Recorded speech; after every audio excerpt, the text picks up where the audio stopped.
अश्वत्थामा जो थे श्री द्रोणाचार्य जी के पुत्र थे। इस वजह से श्री द्रोणाचार्य जी ने अश्वत्थामा को धनुर्विद्या के सारे रहस्य बता दिए थे। दोस्तों, आग्नेयास्त्र, वरुणास्त्र, वायव्यास्त्र, पर्जन्यास्त्र, नारायणास्त्र, ब्रह्मशीर तथा सभी प्रकार के अस्त्र शस्त्र का ज्ञान उन्होंने बहुत ही कम समय में कर लिया था। वह द्रोण परशुराम जी की, वो भीष्म जी की कोटि के धनुर्धर बन गए थे। दोस्तों, अश्वत्थामा इतना बड़ा धनुर्धर था कि अर्जुन और कर्ण भी उनके सामने कुछ हल्के पड़ते थे। दोस्तों, नारायणास्त्र का ज्ञान केवल द्रोण को ही था और वो ज्ञान उन्होंने अश्वत्थामा को दे दिया था।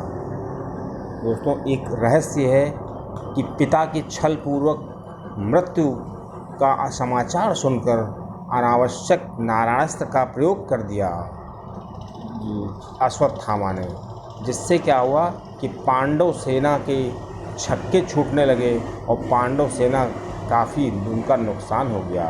दोस्तों, श्री कृष्ण जानते थे कि नारायण अस्त्र को अगर रोकना है तो सबसे सरल उपाय है कि अपने आप को समर्पण कर दो।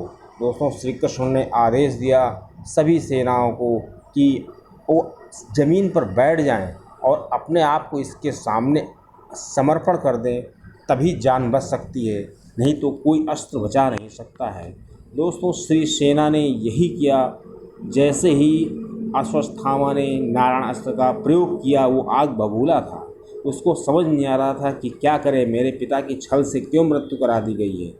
दोस्तों, सारी सेना बैठ गई और दोस्तों, सेना के बैठते ही जब उस सेना ने आत्मसमर्पण किया तो उसका जो प्रभाव था नारायणास्त्र का वो क्षीण हो गया और दोस्तों, और सभी लोग बच गए।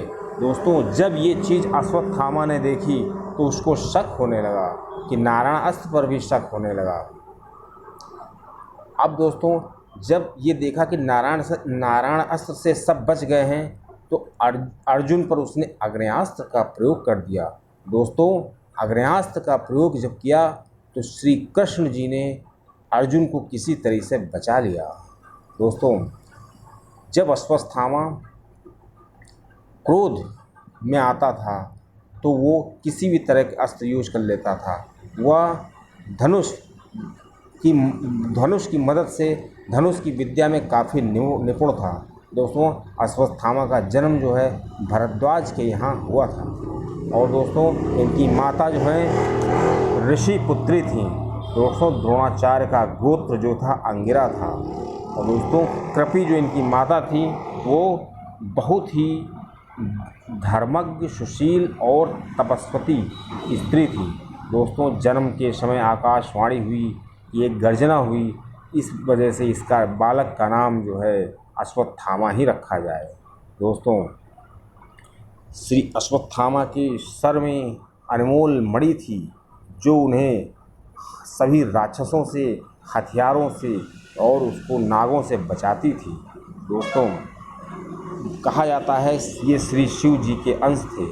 दोस्तों, बचपन से ही इनको काफ़ी जो है संघर्षमय जीवन बिताना पड़ा।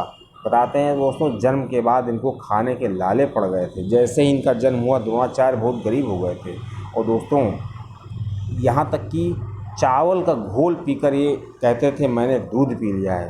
दोस्तों, एक बार की बात है कि जब और ऋषि पुत्र वहाँ पे थे आश्रम में, वो दूध पी रहे थे तो इनको बहुत ही बुरा लगता था और ये भी दूध पीना चाहते थे, लेकिन इनके पास दूध नहीं था।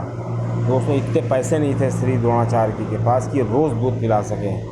तो दोस्तों, ये क्या करते थे, ऋषि पुत्रों ने इनको चावल के घोल का पानी पिलाया और इनको लगा कि मैंने दूध पी लिया है और ये बार बार कहने लगे मैंने दूध पी लिया है।